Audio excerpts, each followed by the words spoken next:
Hello बच्चों, नमस्कार। कैसे हैं आप लोग? आशा करता हूँ कि आप लोग बहुत अच्छे होंगे और आप लोग का पढ़ाई ज़ोरों शोरों से चल रहा होगा। और हम आप लोग आज देखने वाले हैं 10 क्लास का त्रिकोणमिति के प्रश्नावली 8.1 के क्वेश्चन नंबर 11 को, जो कि एक नॉर्मल ऑब्जेक्टिव क्वेश्चन होता है इसमें से, जिसमें प्रश्न कहा है कि बताइए कि निम्नलिखित कथन सत्य है या असत्य। यानी कि हमको इसमें ट्रू और फॉल्स में क्या करना है, आंसर देना है और कारण के साथ देना है कि सत्य है तो क्यों सत्य है और असत्य है तो क्यों असत्य है। तो चलिए इस प्रश्न को देखते हैं कि ये प्रश्न जो है कैसे बनेगा। तो चलिए इस प्रश्न को देख रहे हैं। प्रश्न कहा गया उसको ध्यान से समझिए पहले कि हमको तो कारण के साथ उत्तर देना है और सत्य और असत्य में। तो पहला नंबर प्रश्न क्या बोल रहा है उसको ध्यान से समझिए। पहला प्रश्न कहा tan a का मान सदैव 1 से कम होता है। क्या आप बताइए कि क्या tan a का जो मान होता है वो क्या हमेशा 1 से कम होता है? क्या बताइए बताइए। नहीं, 1 से कम नहीं होता है, वो 1 से अधिक भी हो सकता है। कैसे 1 से अधिक होता है उसी को दिखाते हैं हम यहाँ पर। देखिए, तो पहला का आंसर तो हो गया कि यह जो है असत्य हो गया, असत्य हो गया। और कारण देना है तो कारण देखिए हम देते हैं। कारण यहाँ पर ई हो गया कि कारण यहाँ पर ई हो गया कि समझिए कि tan 30 डिग्री का मान कितना होता है अपने से बता दीजिए। 1/√3 होता है 1/√3 होता है। तो 1/√3, तो 1 है तो 1 हो गया, ठीक है, 1 है तो 1 हो गया। और यहाँ पर क्या कीजिए कि इसका मान 1 दशमलव समथिंग होता है, ठीक है, 1 दशमलव कुछ समथिंग ऐसे जाता है। तो बात समझिए कि इसका जब भागा दिया जाएगा तो क्या होगा कि 0 दशमलव कुछ भी ये मान के रूप में आएगा। तो ई तो हो गया 1 से कम हो गया, इतना बात तो ठीक रहा। आगे बढ़ते हैं। tan 45 का मान कितना हो गया? 1 हो गया, ठीक है। फिर यहाँ पर tan 60 डिग्री, तो tan 60 डिग्री का मान √3 होता है, √3 का वर्गमूल होता है 1.73। यहाँ पर 1.73 हो गया। तो ध्यान दीजिए 1.73 के रूप में आया। तो जब 1.73 के रूप में आया तो यहीं पर देखिए ना, यहाँ पर क्या हो रहा है, 1 से क्या हो गया, बड़ा हो गया। तो जो हम लोग का मान बोला था कि tan a का मान सदैव 1 से कम होता है, वो क्या हो गया हम लोग का, गलत हो गया। तो इसी वजह से कारण हम लोग का हो गया और ये क्या हो गया, असत्य हो गया। ठीक है, अगले प्रश्न की ओर बढ़ते हैं, क्वेश्चन नंबर 2 की तरफ। क्वेश्चन नंबर 2 क्या बोला वो ध्यान दीजिए।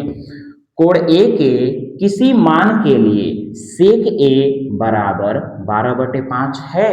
यानी कहने का मतलब कि क्या सेक ए के बराबर 12/5 जो लिखा गया मान है वो क्या सत्य है कि असत्य है, सही है कि गलत है, वो हमको बताना है। तो देखिए सेक ए, ध्यान दीजिए सेक ए, तो सेक ए बराबर 12/5 दिया। तो पहले सेक थीटा बराबर सूत्र क्या होता है हम लोग का, तो सूत्र होता है कर्ण बटे में आधार। क्या होता है? कर्ण बटे में आधार। कर्ण बाई आधार हो गया।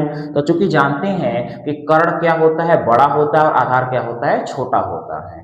तो कर्ण देखिए तो बड़ा है कि नहीं है, कर्ण बड़ा हो गया और आधार क्या हो गया, छोटा। यानी कि ये जो मान दिया है बिल्कुल ही सही दिया हुआ है, इसलिए कह सकती हैं कि ये जो है हम लोग का हो गया सत्य। और कारण भी वही हो गया जो अभी हमने यहाँ पर समझा है कि कर्ण क्या होता है, बड़ा होता है, और आधार क्या होता है, छोटा होता है। ये हो गया इसका आधार, लेकिन कारण हो गया, इसी वजह से ये सत्य हो गया हम लोग का। क्वेश्चन नंबर 3 की तरफ बढ़ जाते हैं। क्वेश्चन नंबर 3 क्या बोला वो ध्यान दीजिए। क्वेश्चन नंबर 3 बोला कॉस ए कोण ए, ध्यान दीजिए, कॉस ए कोण ए के कोसेकेंड के लिए प्रयुक्त एक संक्षिप्त रूप है। यानी बोल रहा है यहाँ पर ये कि क्या कॉस ए जो है, कॉस ए, क्या ये कॉस ए का जो निर्माण हुआ है वो क्या कोसेकेंड से हुआ है? क्या कोसेकेंड से हुआ है क्या? यानी कह रहा है कि क्या कॉस ए का जो निर्माण है वो क्या कोसेकेंड का एक छोटा रूप है? तो कभी नहीं, ये छोटा रूप कोसेकेंड का नहीं, बल्कि ये कॉस जो है बल्कि कोसाइन का एक संक्षिप्त रूप होता है। किसका होता है? कोसाइन का होता है। कोसेकेंड का संक्षिप्त रूप कौशिक होता है। क्या होता है? कौशिक। इसलिए जो कहा है वो क्या हो गया हम लोग का, गलत हो गया, यानी कि असत्य हो गया, असत्य हो गया। यानी क्वेश्चन नंबर 3 का भी क्या आंसर हो गया, असत्य। और कारण यही हो गया कि कॉस ए कोसेकेंड का संक्षिप्त रूप नहीं बल्कि कोसाइन का संक्षिप्त रूप है। ठीक है, ये हो गया हम लोग का। क्वेश्चन नंबर 4 देखिए, क्वेश्चन नंबर 4 क्या बोला वो ध्यान दीजिए।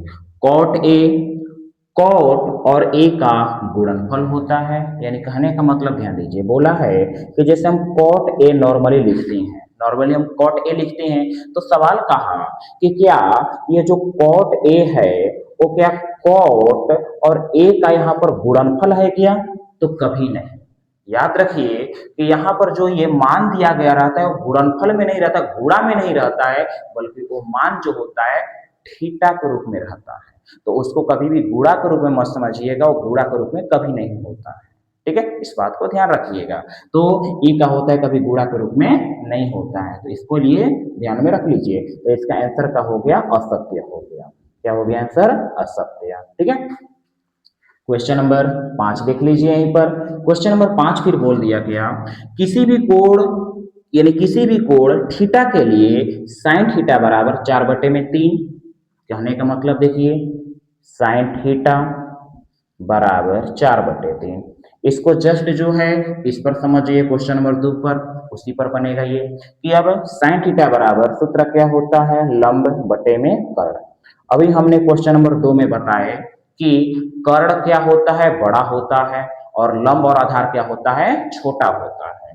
तो यहाँ पर ध्यान दीजिए, कर्ण देखिए क्या है? कर्ण देखिए छोटा हो गया, लेकिन लंब का हो गया बड़ा हो गया, यानी कि रूल का क्या कर रहा है? विरोध कर रहा है। इस वजह से ये क्या हो गया हम लोग का? असत्य हो गया। ये हो गया हम लोग का असत्य। ठीक है, तो कारण इसका यही हो जाएगा कि कर्ण बड़ा होना चाहिए, लंब और आधार छोटा होना चाहिए, जो उस कारण का क्या कर रहा है? विरोध कर रहा है, इसलिए क्या हो गया? असत्य हो गया। तो ये रहा प्रश्न, बहुत ही आसान प्रश्न था, केवल सत्य और असत्य में आंसर देना था, कारण के साथ देना था।